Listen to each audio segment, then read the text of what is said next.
Vande Guru Padadvandvam Van Manaschitagocharam Shveta Rakta Prabhabhinam Shiva Shaktyatmakam Param Vande Guru Padadvandvam Bhakta Vrinda Samanvitam Shri Chaitanya Prabhum Vande Nityananda Suhoditam Shri Nandanandanam Vande Radhika Charanadvayam Gopi Jana Samayuktam Vrindavan Manoharam Dhyayam Tam Shikipicha Maule Manisham Tannama Sanketayam Nityam Takcharanam Bhujam Paricharam Tan Mantravayan Japan Shri Radha Padadasyameva Parama Bishtam Hridadharayan Kahi Syam Tadanugrahena Pramudbhu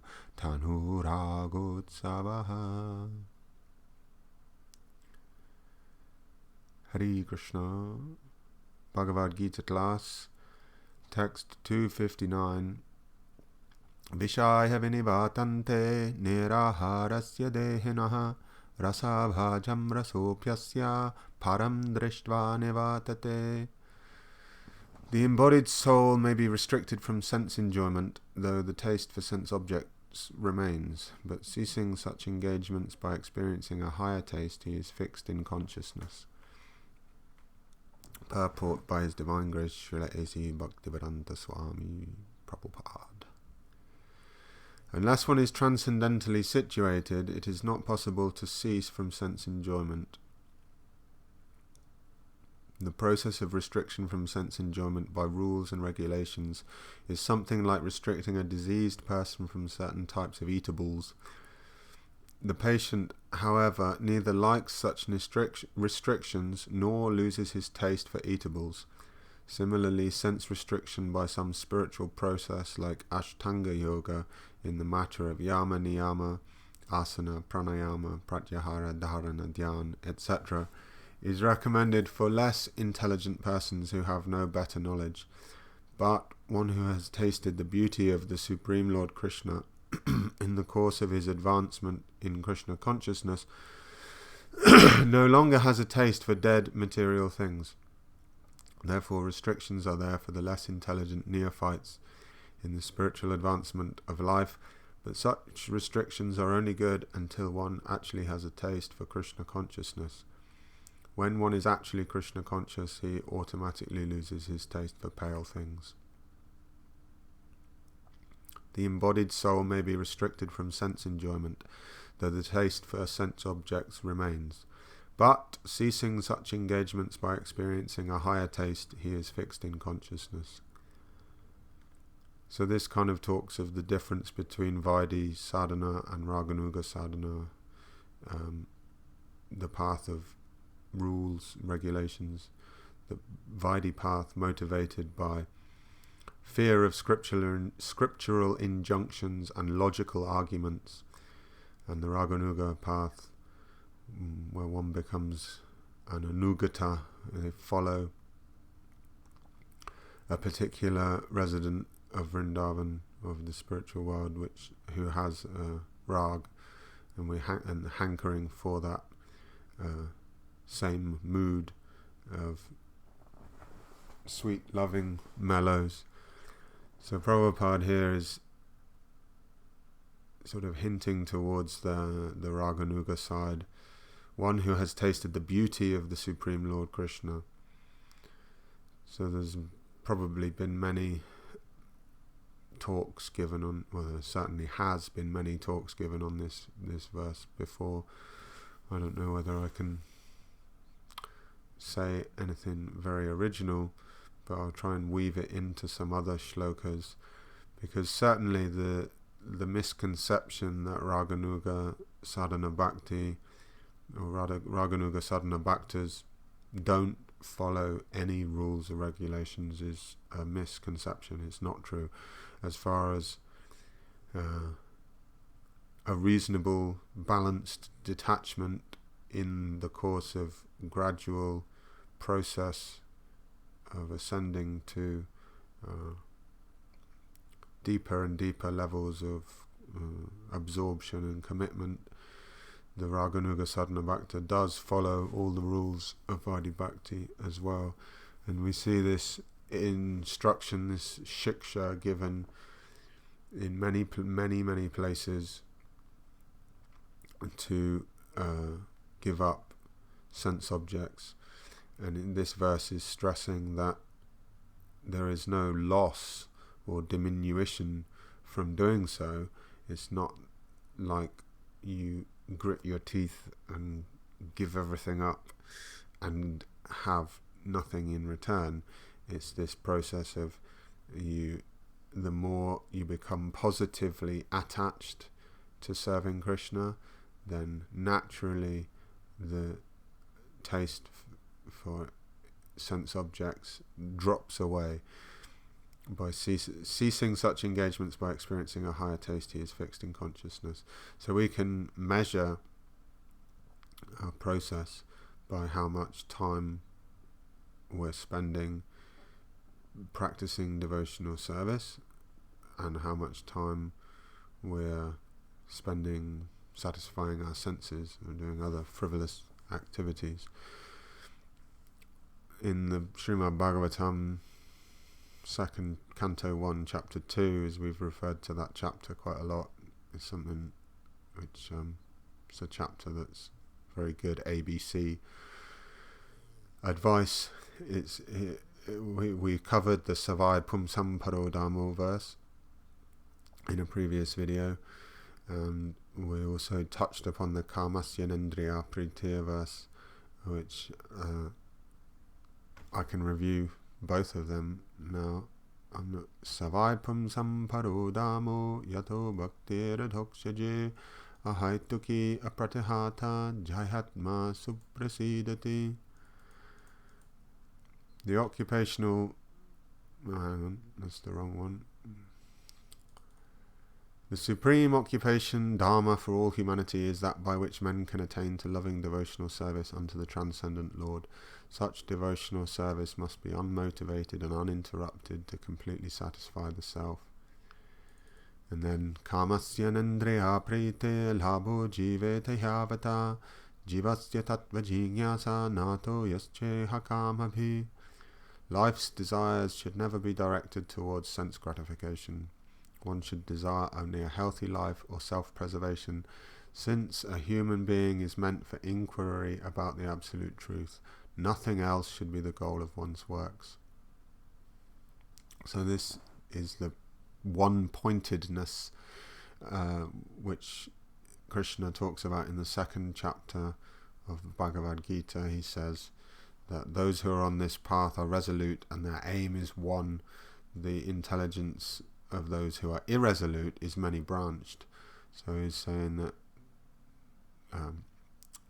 Sutta Goswami here is saying nothing else should be the goal of one's works, that our attention should be one-pointed, that this and one can imagine what kind of a world this would be if everyone lived a life of one-pointed attentiveness to spiritual self-realization, up to the highest platform of bhakti yoga, devotional service to the supreme transcendent Lord Sri Krishna.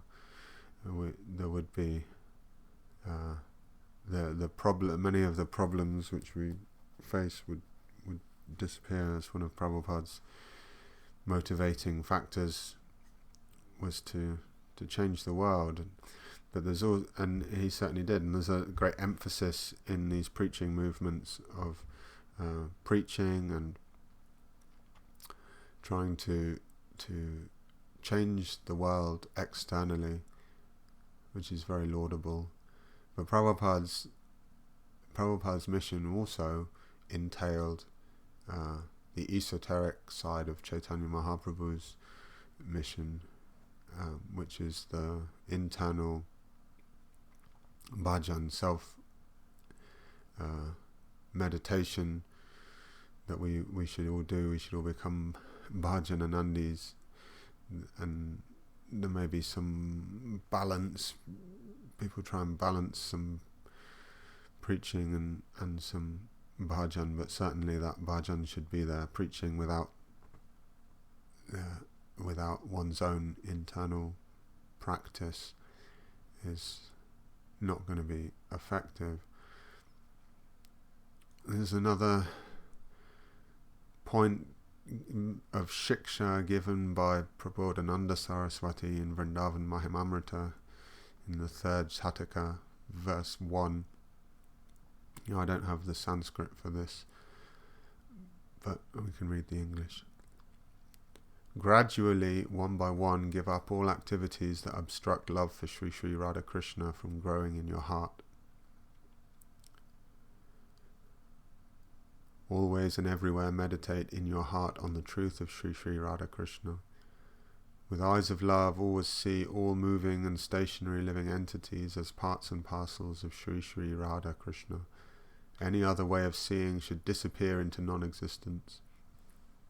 Day and night celebrate a great festival of devotional service for Sri Sri Radhakrishna, who enjoy transcendental pastimes in the forest of Vrindavan. So the first word, he says, gradually. Well, we can keep in mind that this process, Krishna consciousness, is a process. Prabhupada said many times it's a gradual process. We must be prepared to understand that it may take many lifetimes, it may take many births. But we can infer backwards, if this task at hand may take many lifetimes, how great it must be. Sometimes people study for 3 years university degree takes, and then 5 years master's degree, is it? And certain jobs like architect or something, you study for 7 years.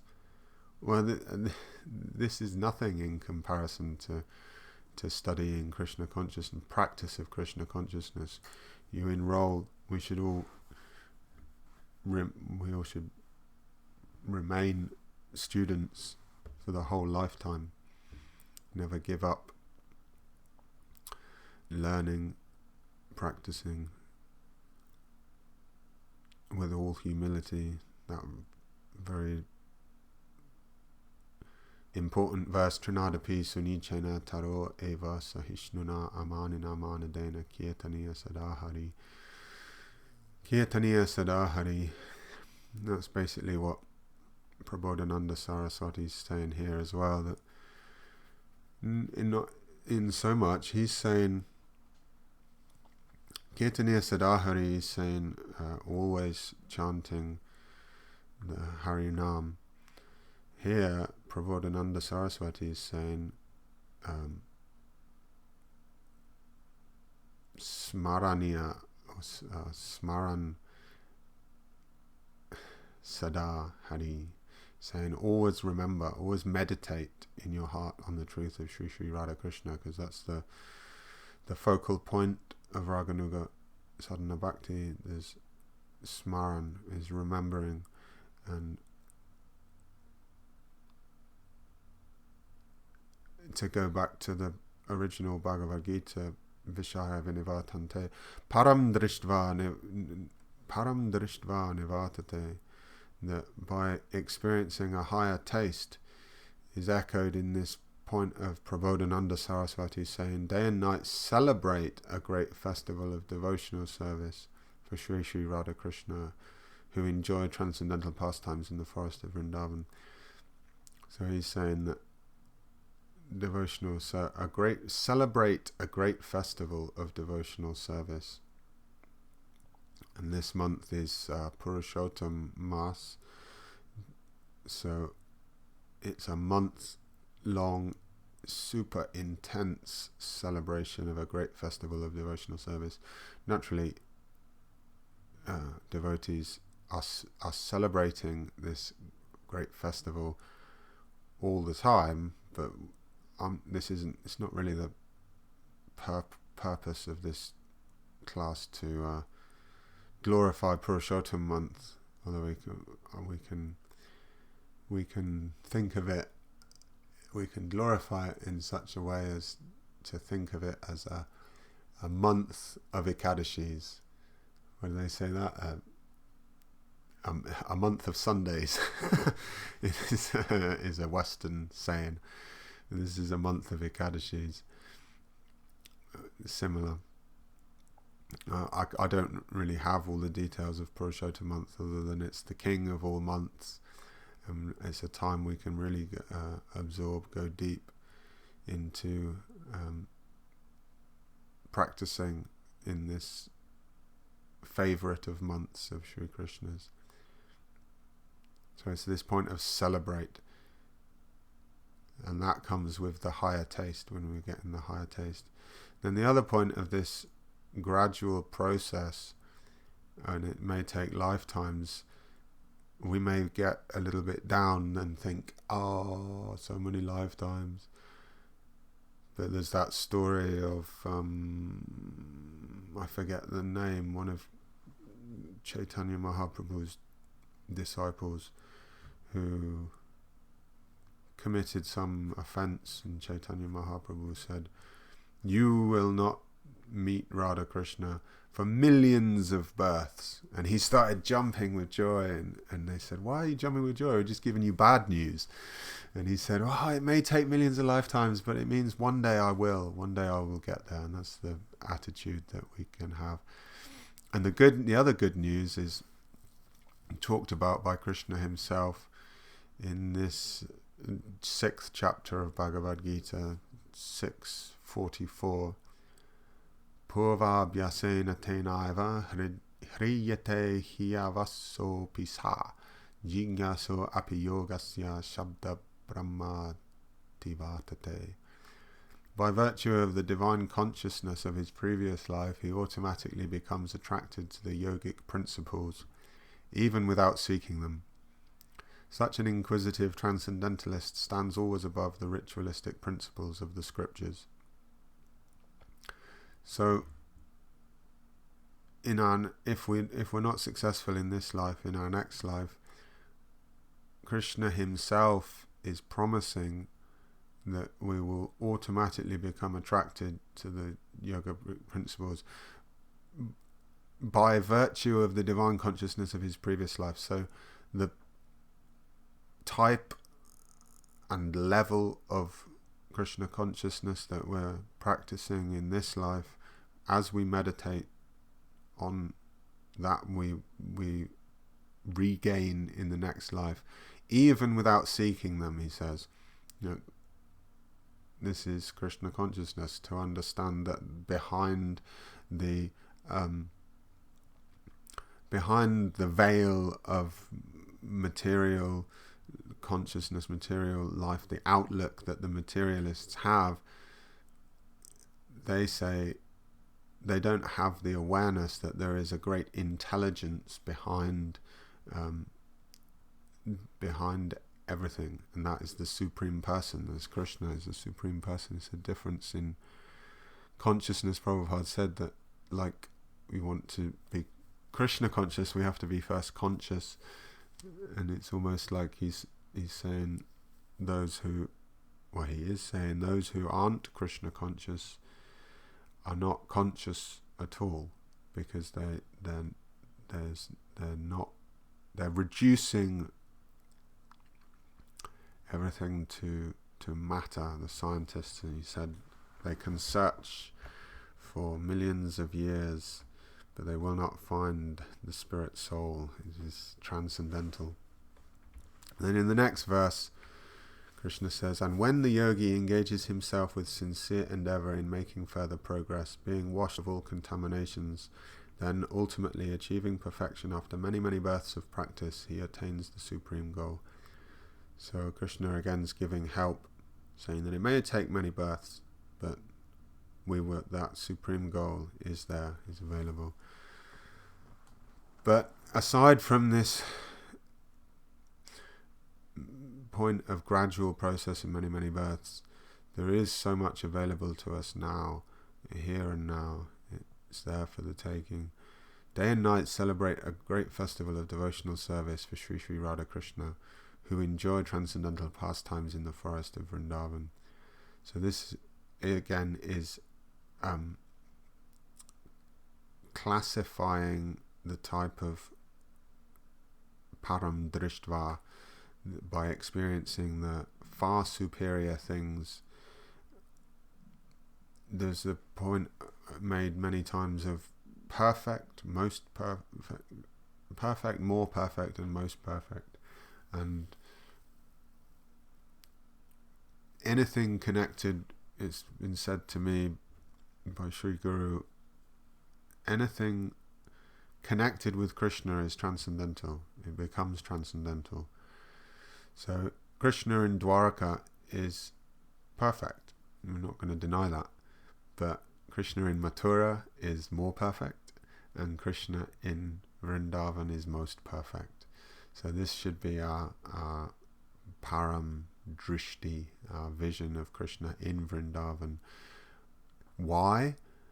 Taste it for yourself and find out. It's there. So many books are available. This Vrindavan Mahimamrita is a go-to manual for appreciating Sri Vrindavan Dham. Mahanidhi Swami's written one book based on Vrindavan Mahimamrita called Appreciating Sri Vrindavan Dham.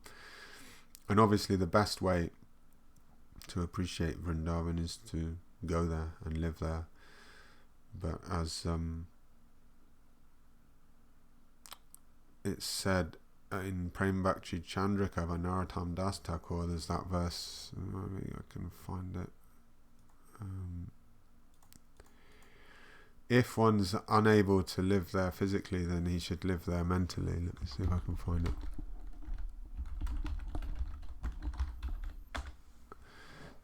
Krishnam smaran janam chasya preshtam nija samihitam tat tat kataratas chaso kuryadvasam braje sadha.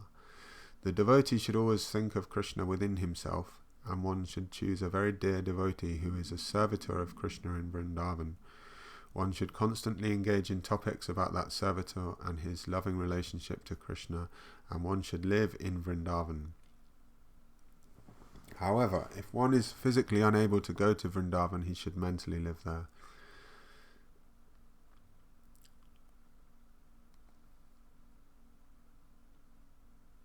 And again, he's talking of the process of Raganuga Bhakti, that we become an anugata of a certain Ragatmika Bhakta. One should choose a very dear devotee who is a servitor of Krishna in Vrindavan. So I think I will end there on this point. It's something we can talk about in another video, maybe, about Raganuga Bhakti, and extrapolate from this verse. You can think of this verse as a jumping off point into the next video, where I'll maybe try and say something relevant, appropriate, pleasing, and genuine. I beg all your blessings. Jai Jai Shri Radhe, Jai Jai Shri Radhe, Radhe Radhe Radhe Radhe Radhe Radhe Radhe Radhe Radhe Radhe Radhe Radhe Radhe Radhe Radhe Govinda Govinda